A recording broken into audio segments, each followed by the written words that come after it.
Bab 2. Petaka mengambang getir. Pagi mulai melenggang genit, mentari mengeringkan embun. Sesatpaan yang terkejut lari sembunyi, mengintai ingin tahu apa yang terjadi. Sebentar lagi melata lirih mengedar ke garis edarnya.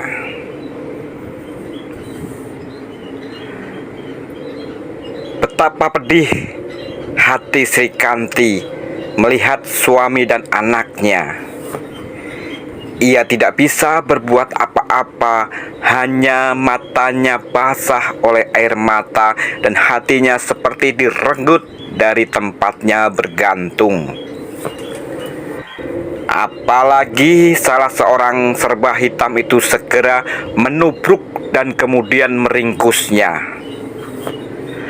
Sepasang matanya mengedar ketakutan dan kecut hatinya melihat sepasang tangan meringkus dan mengawangkan golok tepat di atas leher jenjang kuningnya yang kini berdebu. Ingin ia berteriak sekeras-kerasnya, namun nalurinya mencegah. Jika dia berteriak, jangan-jangan anaknya akan menerima nasib yang sama.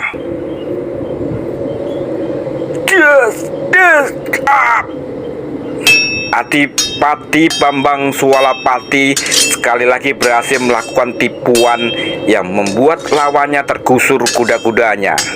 Tendangan berantai mengenai dada, paha, dan dalam keadaan goyah, Adipati Bambang Swalapati mengambil kesempatan untuk sekali lagi tubuhnya menubruk dan ujung kerisnya mendapatkan sasaran ujung pundak lawan.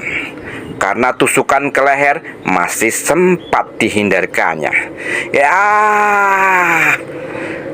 Lolongan kesakitan membuat pencegat lainnya segera mengambil keputusan nekat dengan menangkap Bambang Jatmika sekalian.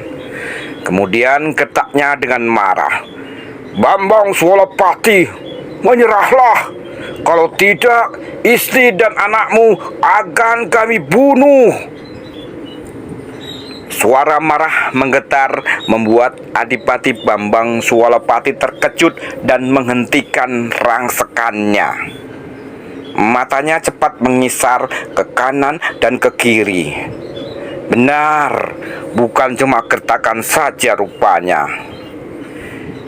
Pimpinan penyegatnya yang berteriak marah mengancam sedang menjinjing dengan sadis rambut Bambang Jatmika anaknya, membuat tubuh bocah laki-laki itu tergantung di udara.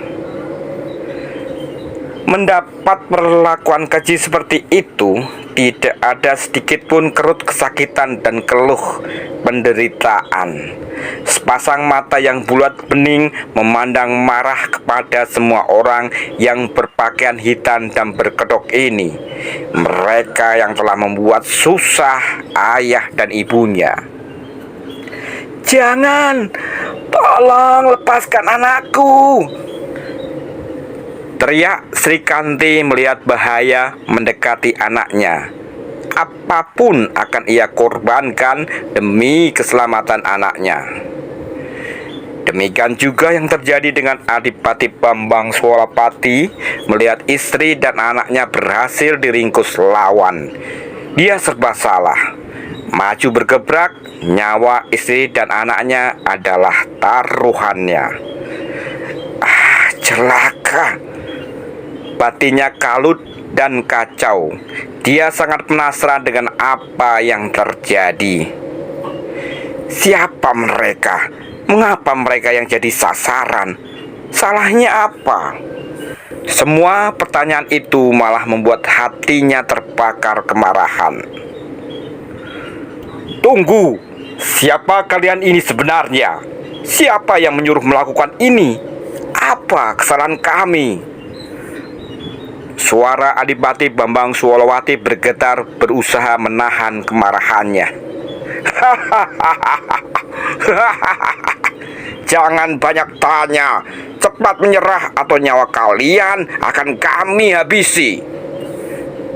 Sekali lagi pimpinan pencegat mengancam dengan mengawangkan kelima jemari tangannya yang besar di leher kecil Bambang Jatmika. Semua tidak pernah menyangka bahwa akhir pertempuran yang sebenarnya sudah memaksa Adipati Bambang Swolopati takluk berubah menjadi malapetaka dahsyat. Semua karena Bambang Jatmika, si bocah yang tidak pernah kenal takut, menepis tangan kanan dan menggigit jari kelingking pimpinan itu sekeras-kerasnya. "Aduh, anak setan!" Teriakan kesakitan dan makian kasar penuh kemarahan membakar hati pimpinan pencegat. Akibatnya, dengan refleks dibantingnya tumbuh Bambang Jatmika sehingga jatuh ke tanah dan berguling-guling. Melihat peristiwa itu, Sri Kanti berontak dan lolos dari ringkusan berusaha berlari menolong anaknya.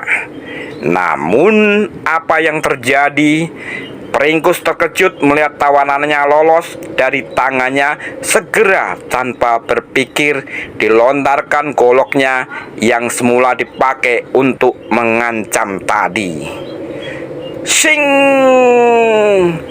Suara golok terbang mendesing meluncur pesat ke arah punggung Sri Kanti. Mata Adipati Bambang Swolopati terbelalak besar.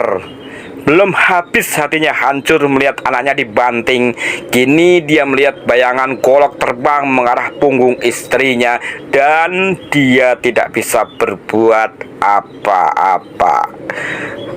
Celaka! Mencelos hatinya, hanya teriakan putus asa yang terlontar dari mulutnya menyebut nama istrinya dengan berusaha melenting menyelamatkan lebih dulu. "Kanti!" Gemboranya dengan lentingan sekuat tenaga mencoba memotong luncuran golok. Apakah yang terjadi kemudian? Mampukah Adipati Bambang Swolopati menyelamatkan istri dan anaknya? Bersambung.